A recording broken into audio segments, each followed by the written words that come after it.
ಇಷ್ಟು ಮಳೆಯಲ್ಲೂ ಈ ಕಿಚ್ಚು ಆರ್ತಾ ಇಲ್ಲ ಅಂದ್ರೆ ಅದಕ್ಕೆ ಕಾರಣ ಯಾರು?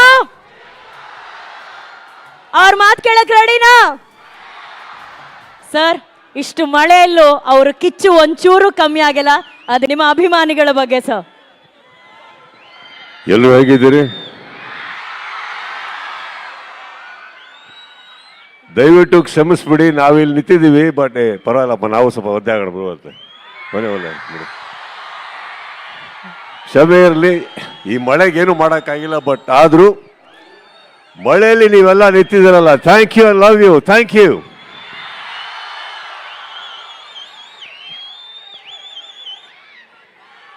ಒಂದು ಮಾತು ಕೇಳಬೇಕು, ಮಳೆಯಲ್ಲೂ ನಿಂತಿದ್ದೀರಲ್ಲ ಯಾಕೆ?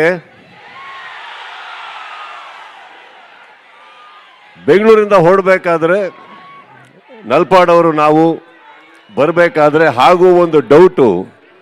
ನಲ್ಪಾಡವ್ರಿಗೆ ನಾವು ಕೇಳಿದ್ವಿ, ಅಲ್ಲಪ್ಪ ಮಳೆ ಬರ್ತಾ ಇದೆ ಅಂತ. ನಲ್ಪಾಡವ್ರು ಒಂದು ಮಾತು ಹೇಳಿದ್ರು, ಸರ್ ರಾಮನಗರದ ಜನದ ಬಗ್ಗೆ ಇನ್ನೂ ನಿಮಗೆ ಗೊತ್ತಿಲ್ಲ, ಬನ್ನಿ ಅಂದರು.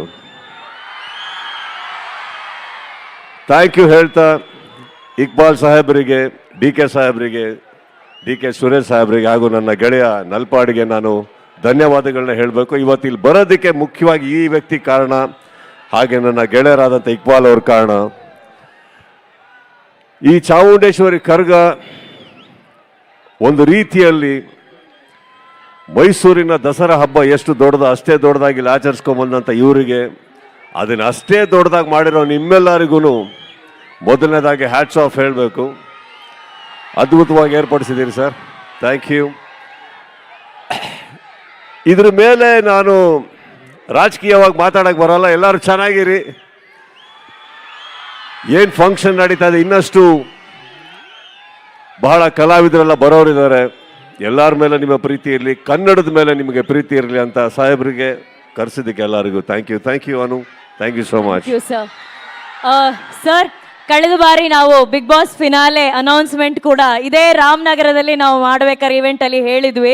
ಅಂಡ್ ಈಗ ಮತ್ತೆ ಸುದೀಪ್ ಸರ್ನ ಬಿಗ್ ಬಾಸ್ ಮೂಲಕ ನೋಡೋದಕ್ಕೆ ಕೋಟ್ಯಾಂತರ ಅಭಿಮಾನಿಗಳು ಕಾಯ್ತಾ ಇದ್ದಾರೆ. ಈ ಬಾರಿ ಬಿಗ್ ಬಾಸ್ ಇಂದ ನಮ್ಮ ಅಭಿಮಾನಿಗಳು ಏನ್ ಎಕ್ಸ್ಪೆಕ್ಟ್ ಮಾಡ್ಬೋದು ಸರ್? ಇದು ನನ್ನ ಗೆಳೆಯರ ವೇದಿಕೆ, ಗೆಳೆತನದಲ್ಲಿ ಕಟ್ಟದಂತ ವೇದಿಕೆ, ಜನಗಳಿಗಾಗಿದ್ದಂಥ ವೇದಿಕೆ ಮೇಲೆ ಬಿಗ್ ಬಾಸ್ ಬೇಡಮ್ಮ. Okay sir.